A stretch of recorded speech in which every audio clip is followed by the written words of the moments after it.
It's okay. Okay, yeah, yeah. let's go ahead and get started They call themselves the Digital Task Force. here. They're working it out on Good. camera. Okay, You know, so let's go ahead and get started this morning. Sure, we'll have some other people join us. basically, I was just commenting that Angela, who was supposed to be here, Angela Cruz with the U of A, was planning to be here this morning and got a note from her that she, like many people, has a creeping crud, and so she will not be here this morning. Tentatively, she will be here next week. well, So, but we have a couple other things that's to one thing. talk about this morning, This is it. and So so let's take let's go ahead and get started. so we're all And three don't concepts. see him yet either at this point. They're not fighting. Steve, So Steve, can what? I'm sorry. Steve, can you mute Jason, please? Can you mute him? Yep. Thanks. Jason. But I get to. And a lot of the people I'm connected on these.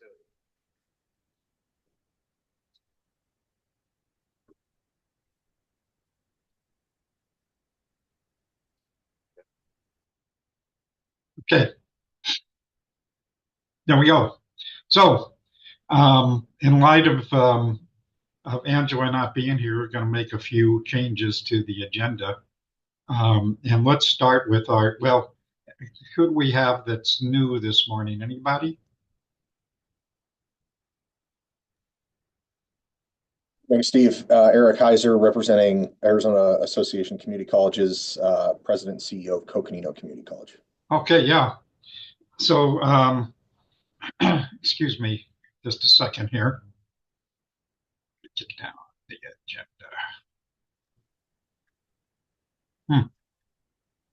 There we go. So, so Eric, I don't know if David's going to be here this morning or not, but if you would take a few minutes, a little later on the agenda, and just talk a little bit about the Arizona Community College Coordinating Organization, and then I'm going to actually schedule maybe both of you for a future meeting where we can have some real open discussion and dialogue about how we can collaborate with you guys. You bet. I don't think David's going to be here this morning. We're as many folks are neck deep in legislative fun, so I think that's where he is this morning. So. Okay. Well, why don't we do this, David, while we're talking, can you just give a 2 minute, 5 minute about the Arizona Community College Coordinating Council?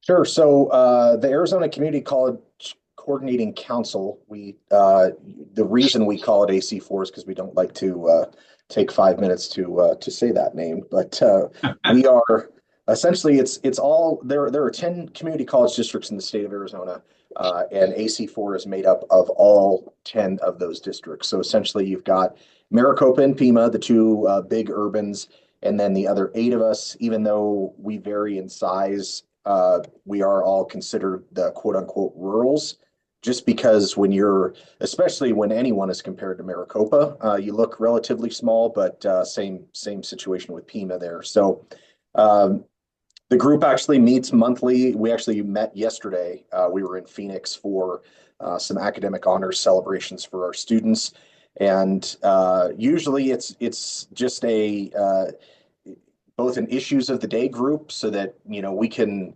coordinate on behalf of the colleges.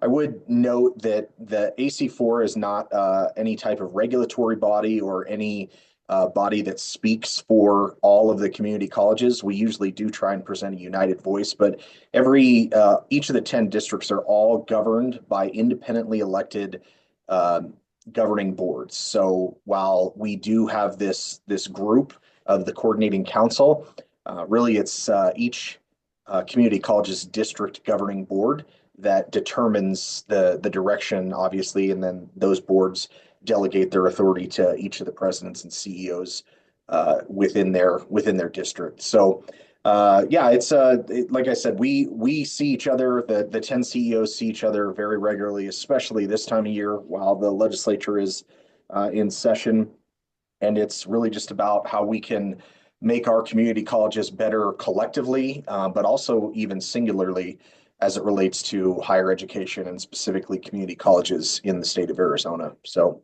happy to answer any questions or anything like that. But yeah, that's kind of a little ditty about what we do. Sounds great. Any questions for Eric? So I had a great conversation with David yesterday, I think, or the day before, and excuse me. And part of my discussion with him was, of course, which I think we all know, is that anchor institutions are going to be very important as we move ahead with digital inclusion. And so he was not really familiar with a lot of what's happening in the broadband space and the digital equity space at this point in time. So he and I talked about how we might be able to work collaboratively together. Many of you have heard me talk many times that I really think that the community colleges need to develop a strategic digital inclusion plan. While many of them are doing great work, doing bits and pieces here, but may or may not have a clear strategic plan for digital equity.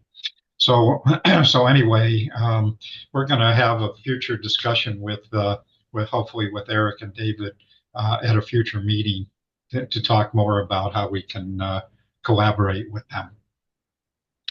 So with that, I'm sorry, was that you, Eric? You bet. Looking forward to it. So sounds good. Well, thanks for being here this morning. So moving on, just a reminder for those of you who may have missed it a couple of weeks ago, but our dear friend Paul Ross. Paul, are you on this morning? Don't think he's here today, but our dear friend Paul Ross did a really amazing video highlighting what's happening here in Arizona and also about AZBSN. So if you haven't seen it, the links to that video are in my email, and really encourage you to take a look at it. And I'm sure he will be more than happy for you to use it any way that you think would be helpful.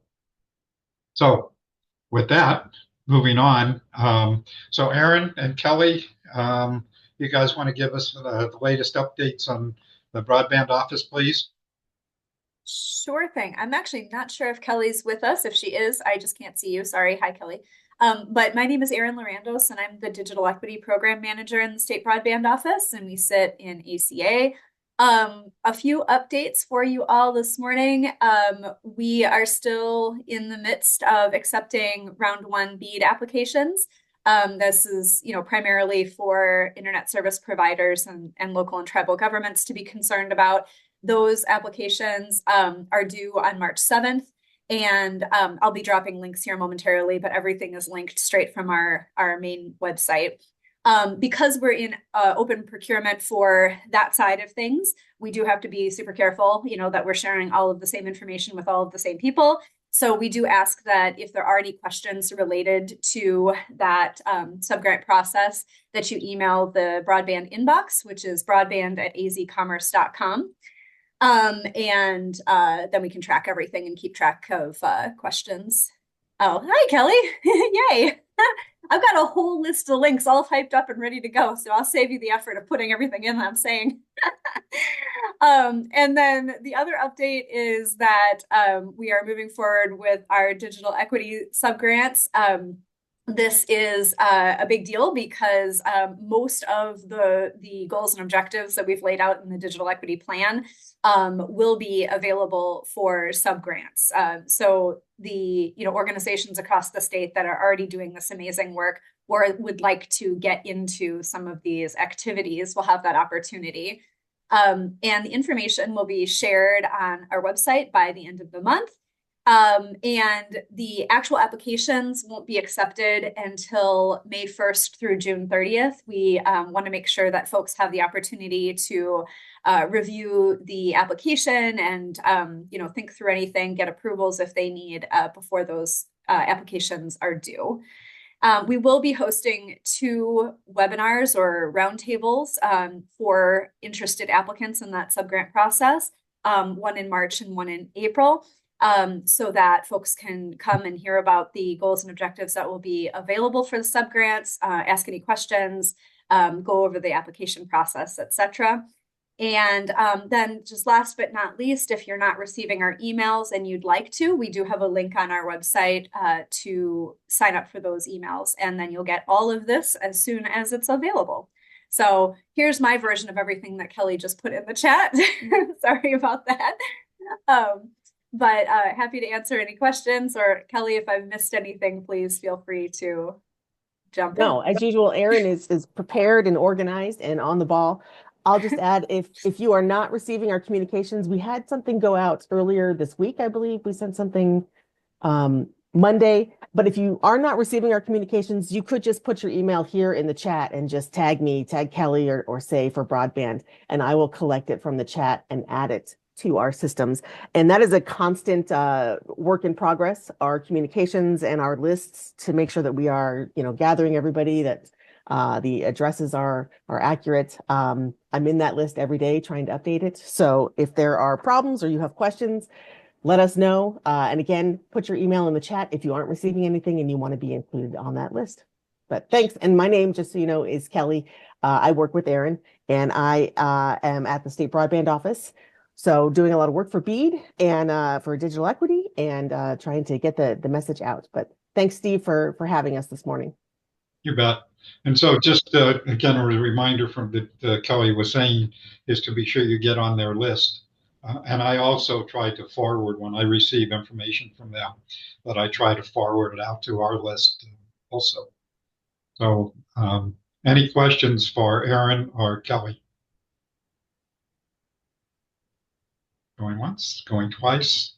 So I don't believe Nicole or Mala is here this morning. Michael Kendall, I'm sorry.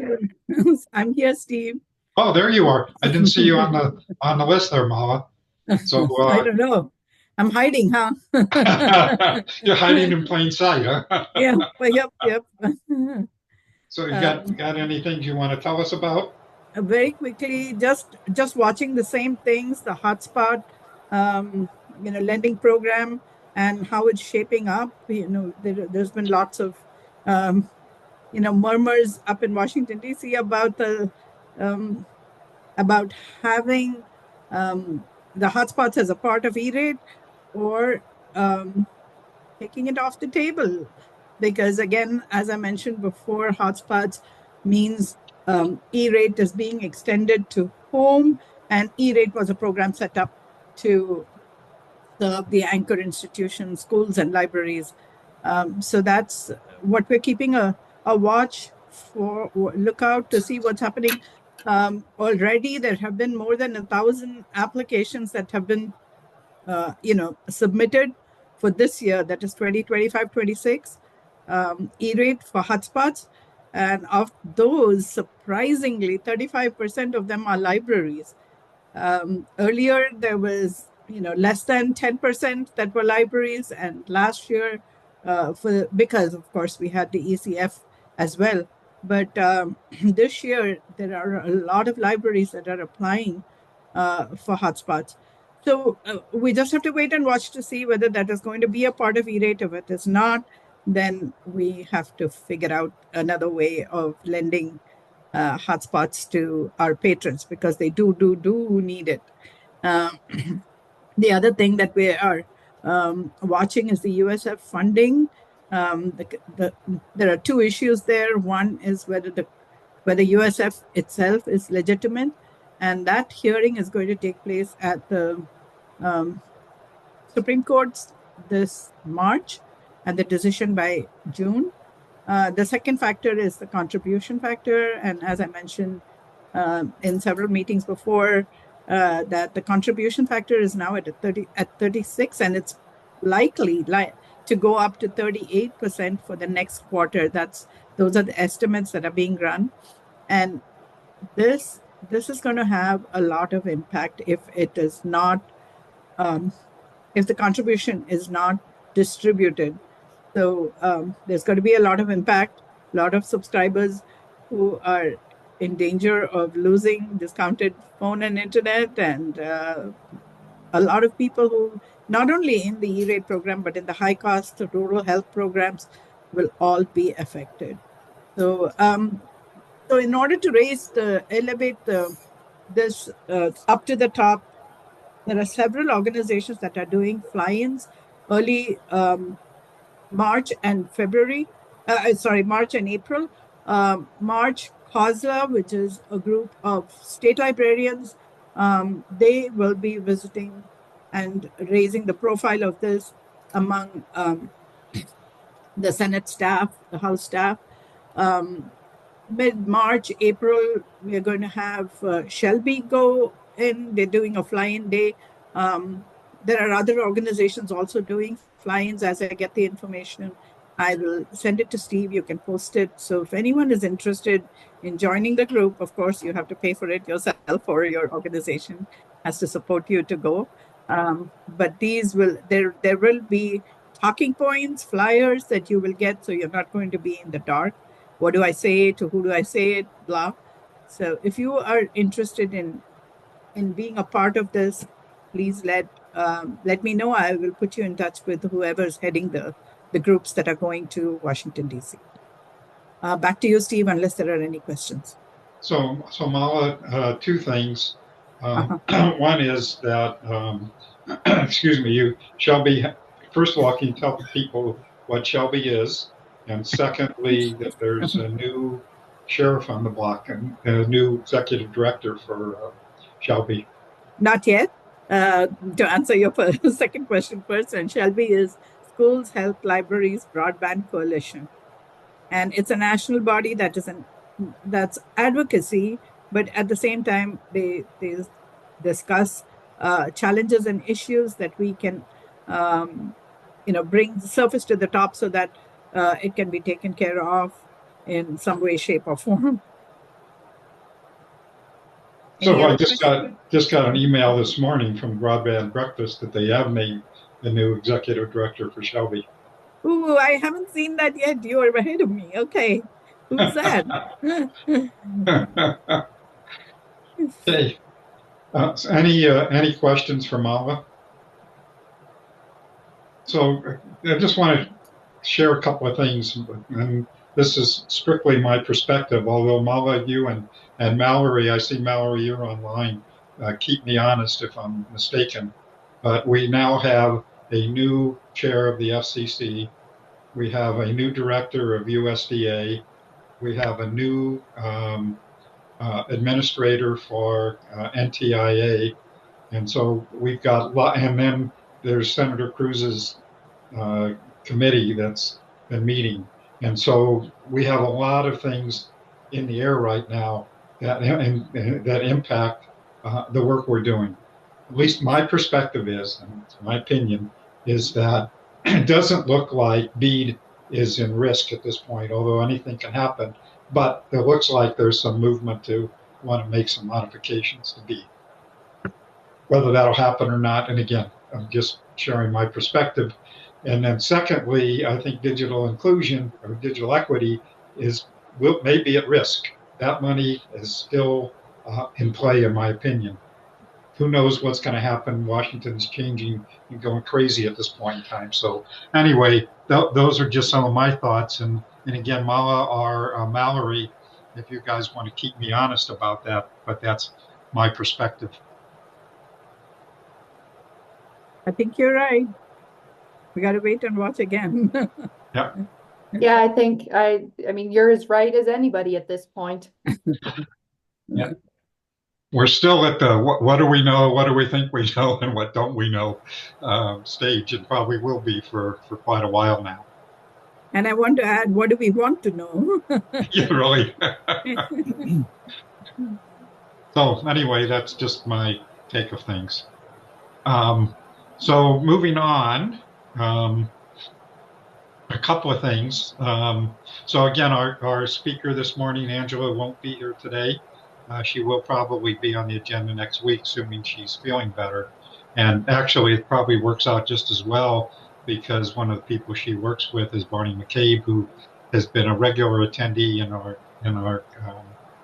meetings. He is out of the country, actually, I believe, today, and so it might be perfect that he and Angela can be here next week. So anyway, Moving on. So I promised Marilyn Anderson, I believe you're on, and I promised Marilyn, I have been promising her, and I have a good memory, just a little short, but I wanted Marilyn to introduce herself and to talk a little bit. She's with the Arizona Department of Education also. And so, Marilyn, you want to tell us about who you are, what you do, and thanks for being here pretty regularly. Well, thank you. I appreciate, I'm here to get updates and learn, so I always appreciate this meeting. My name is Marilyn Muma Anderson, and I'm the Director of Teaching and Learning for Adult Education Services with the Arizona Department of Education. So we primarily support students 16 and over who are not in the K-12 system. Um, those who are primarily looking to gain literacy skills, English language skills, acquire their high school equivalency diploma. We have three ways. We oversee three ways that students can get their high school equivalency diploma. The most popular way is through the GED pathway. That's probably what people are most familiar with, but there are actually three pathways here in Arizona. We also support students with something called Integrated Education and Training Services, or IETs.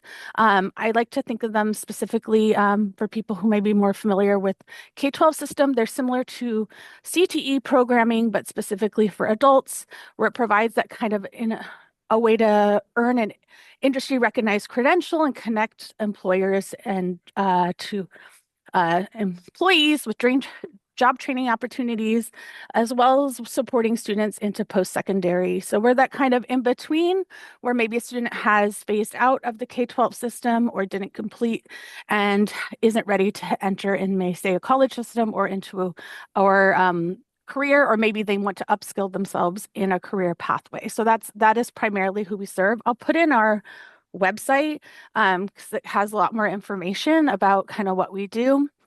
I focus specifically on the teaching and learning side. So, it's hard to talk about workplace skills without talking about the importance of digital literacy skills as a part of that. And it's a huge, we work out of WIOA, Workplace Innovation and Opportunity Act, that was came out, I think, in 2014. And so we send out funds we have 21 state providers at this point who applied through grant funding. So we work with providers all over the state, and we support in helping those programs in working with their students. There's probably other questions I could answer. I don't know what else you would like to know, Steve. Any questions for Marilyn? I take that to be a no. So while we're talking about Department of Education, Michael, do you have anything new that you want to add? Yes, good morning. How's my audio? Good. Good. Now my camera is kind of coming off and on, so apologies for that. Last week or so, it's been fairly quiet for us. We did receive one new pre-funding Excuse me, Michael, request. could you just introduce yourself quickly? Tell people who certainly. you are. Certainly. Michael Kendall. I am with the Arizona Department of Education, and I help to manage the broadband and infrastructure projects. Primarily, our focus is in our group is for special construction. That is where our focus is, and this past week has been fairly quiet. We did receive one new funding request for Maricopa Unified School District, and and that's really about all the updates I have for this week.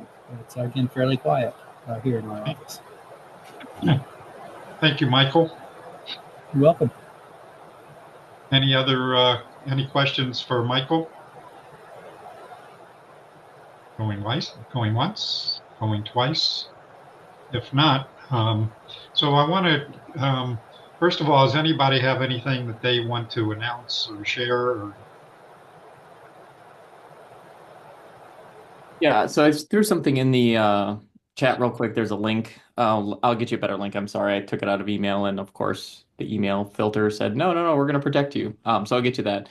But they just did a news story yesterday with Chandler Unified School District. So our Arizona Cybersecurity Clinic, we're partnering with them to develop it within a high school. They're the first high school in the nation to offer a cybersecurity clinic within that.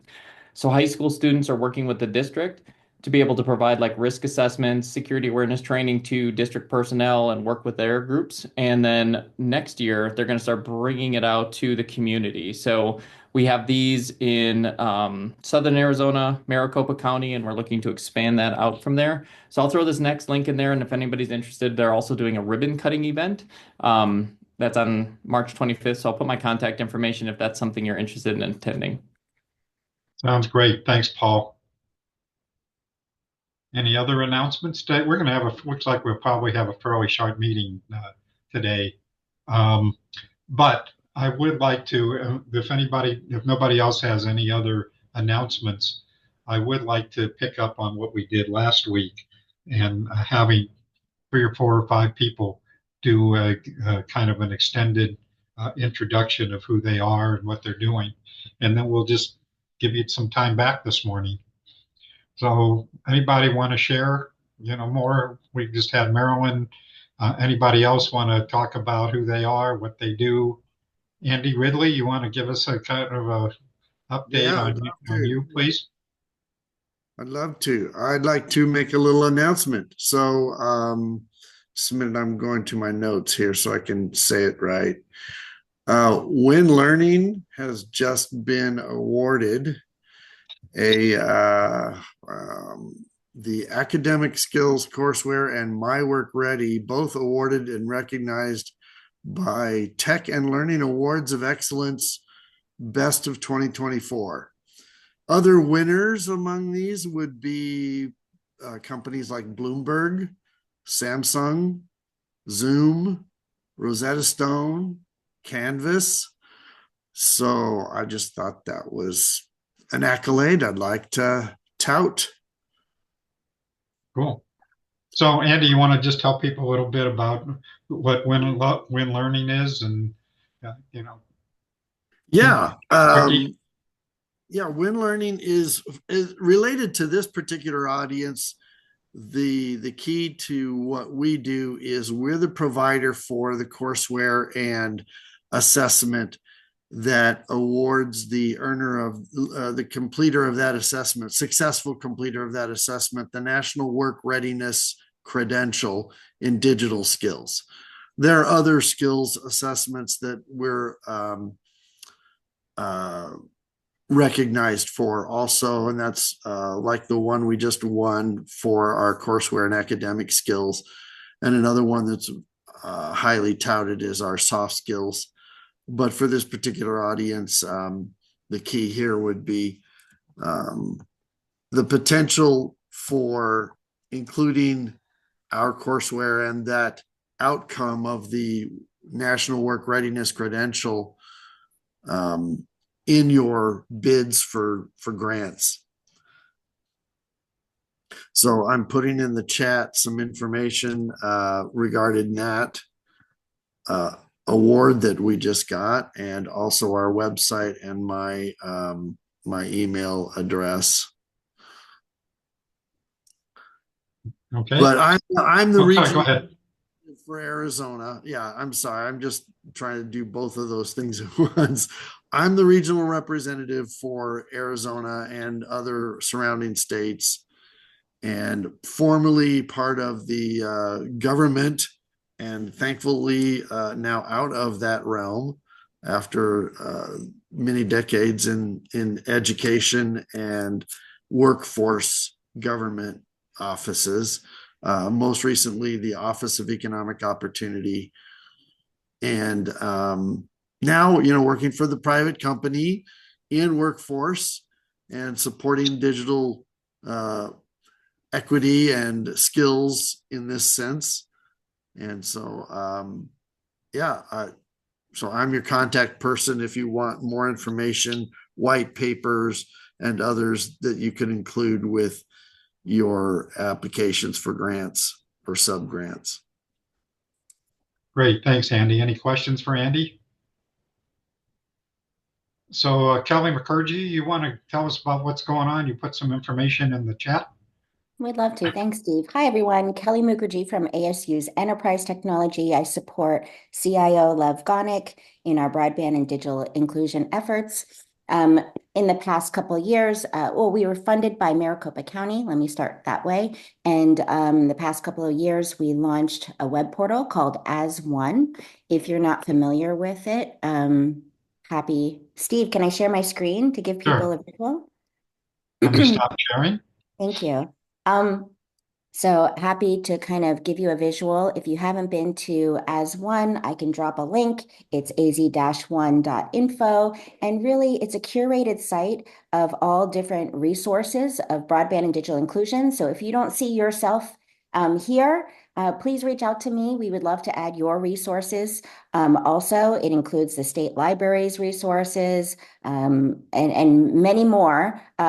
Here are just some sampling of logos of partners that we continue to grow out each week. So it's really, Steve, I have to give you a lot of credit. AZBSN has been a wonderful way for us to network and get to know more people. We also have broadband maps.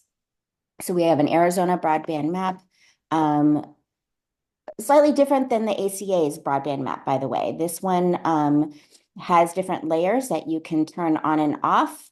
ACA's is more focused on BEAD planning, and this one is open for broadband infrastructure planning as well as digital literacy.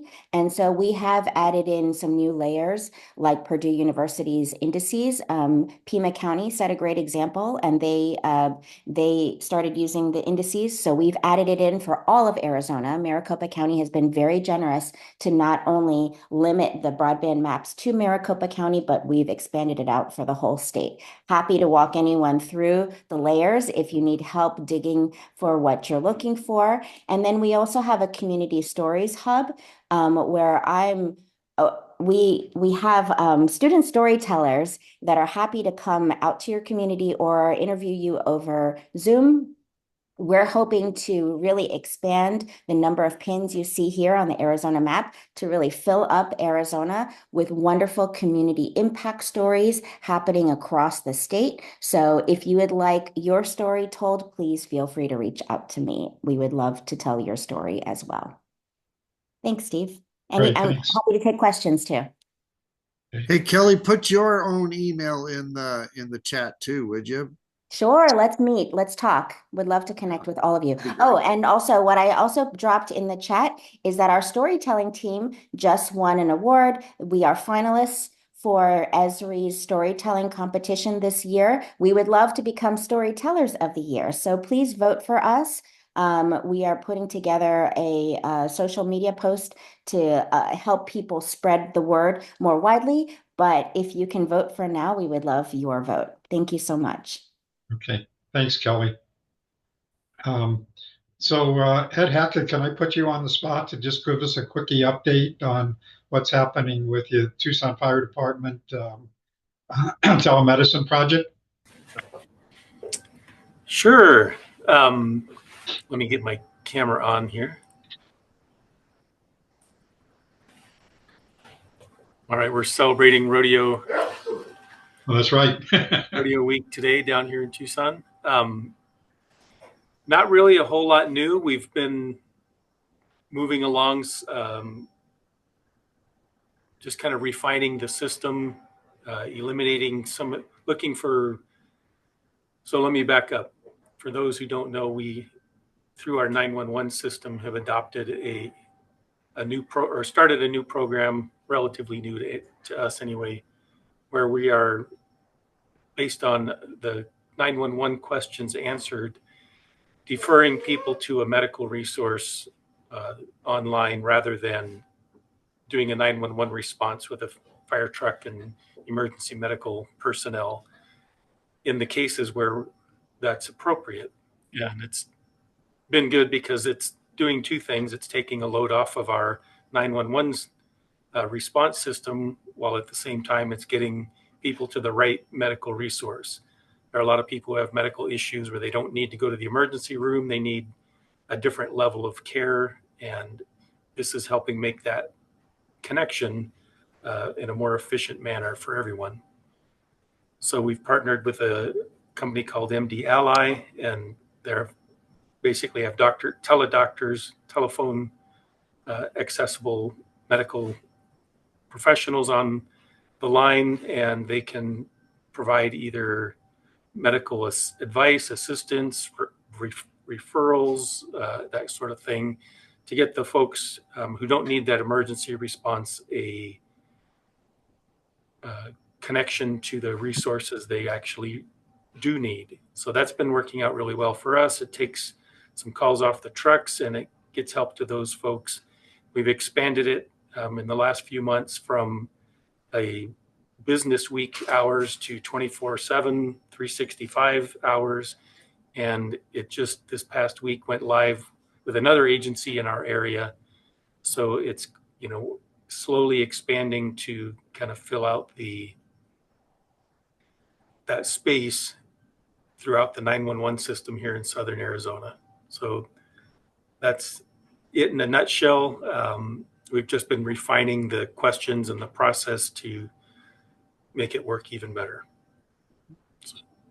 So Ed, I think I've asked you this before, but can you just talk about where the funding came from for this project? So the funding for this is mostly, there's no funding on our side. The group that is providing the medical care has the access to either bill insurance or Medicare when appropriate. So that's where the funding comes from, is it's a billing source for them. Okay, great, thanks. Any questions for Ed? Another great innovative program here in Arizona. Always glad to hear that. Speaking of innovative programs, Jared, I'm glad to see you're back again. And I know you just presented not too long ago, but you just have such a great project going on in providing internet that I'd love for you to do a quickie reminder for people. Yeah, I'll keep it real short. So in working with T-Mobile, we're able to get home internet to people without any credit checks, without any eligibility requirements. It's a flat rate of $35 a month, and that is without any other strings attached. There's no long-term contracts, no commitments. The only thing we ask is because we own these devices, and these devices cost us quite a bit to invest upfront. We have a $50 one-time refundable security deposit.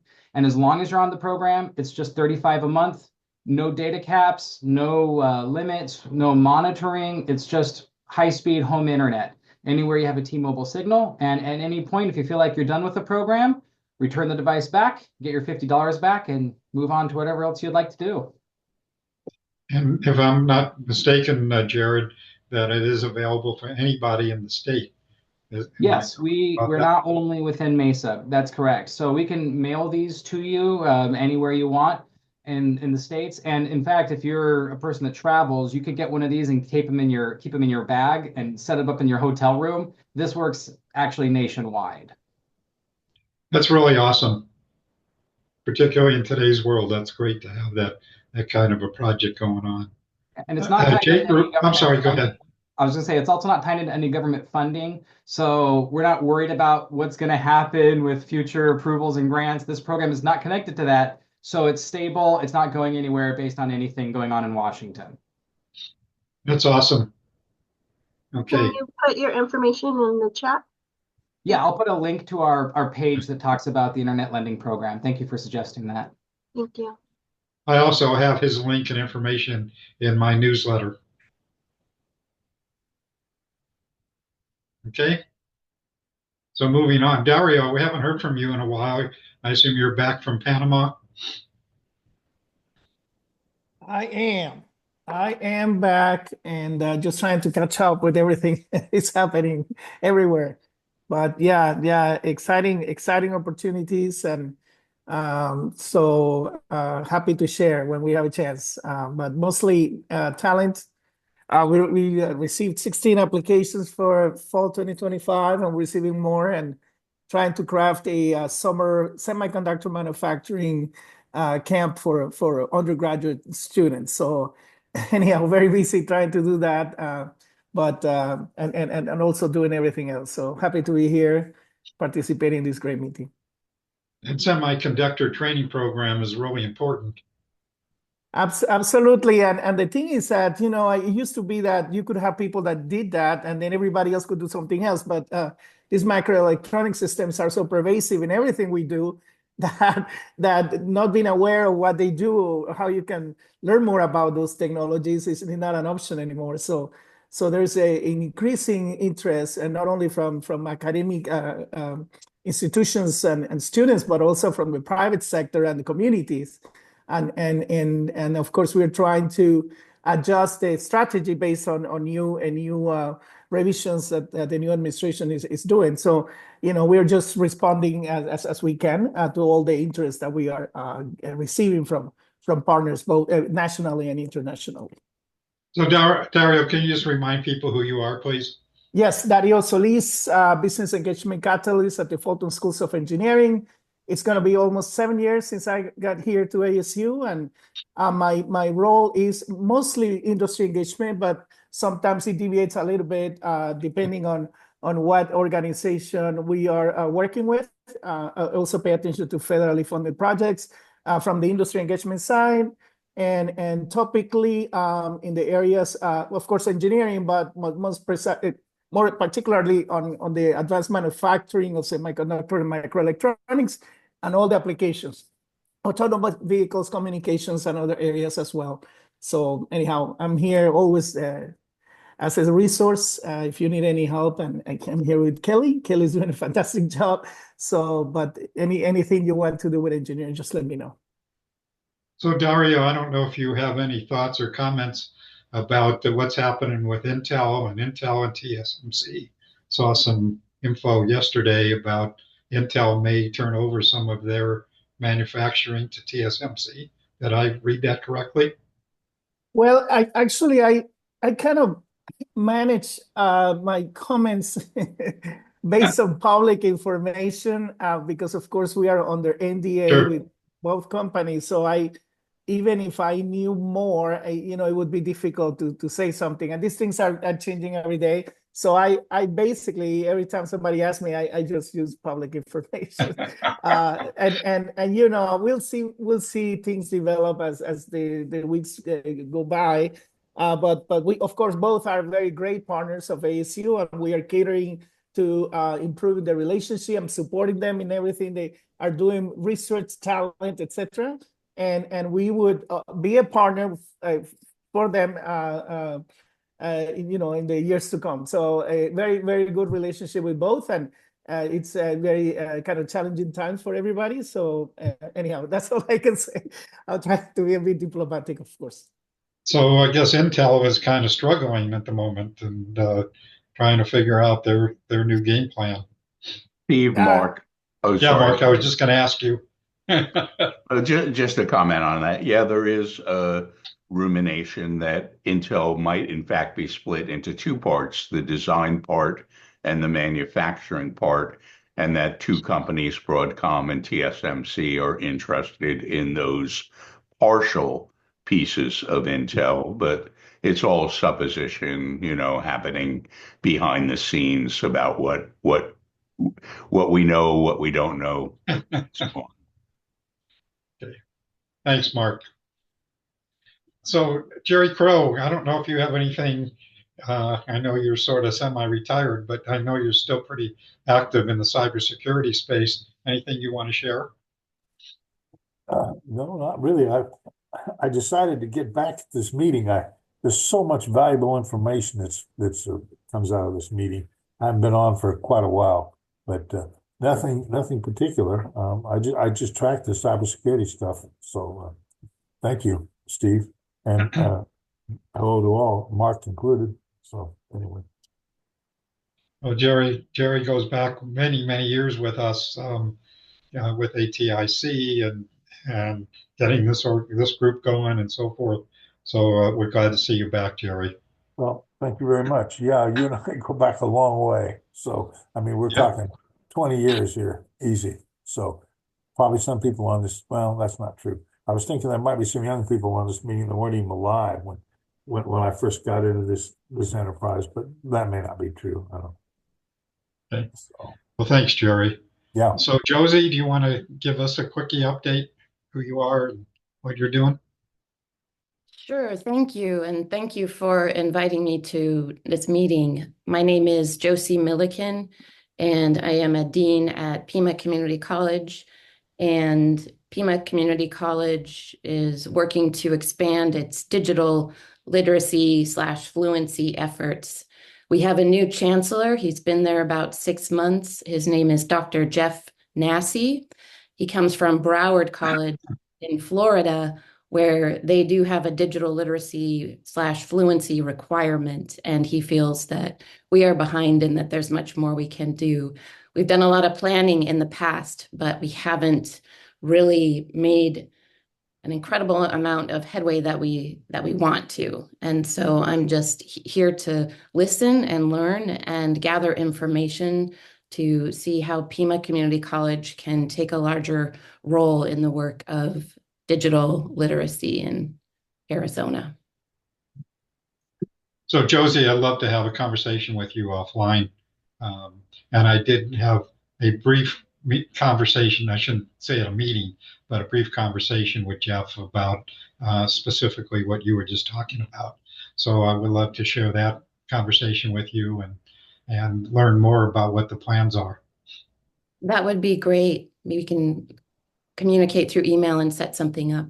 Sure. And unfortunately, Angela isn't here today, but she also could be a very important person, and we're connecting her with with the digital inclusion office down here. But I think there's some real potential for synergy. I've actually had talked to her about that before I met you, so there you have it. Okay. Well, anybody else that want to share this morning? Going once. Mallory, do you have anything else you want to talk about? What's happened at the federal level? I think we kind of talked about it, but anything more? I don't think so. I mean, at this point, so much of it is still up in the air. Busy handling a lot of other requirements for broadband companies at the moment. So I'm probably not the most up to date. Okay. Thank you. And Heather, do you want to again introduce yourself and just tell people who you are? Heather Whitmore. Are you there? Okay. Well, if we don't have anything else that people want to share, as you know, we do kibitzing, although we're kind of doing that as we're going along here this morning. But we do our kibitzing with colleagues after this meeting. So I'm going to stop the recording, and anybody who chooses to stay online and kibitz is welcome to do so. If not, hopefully we'll see you all next week.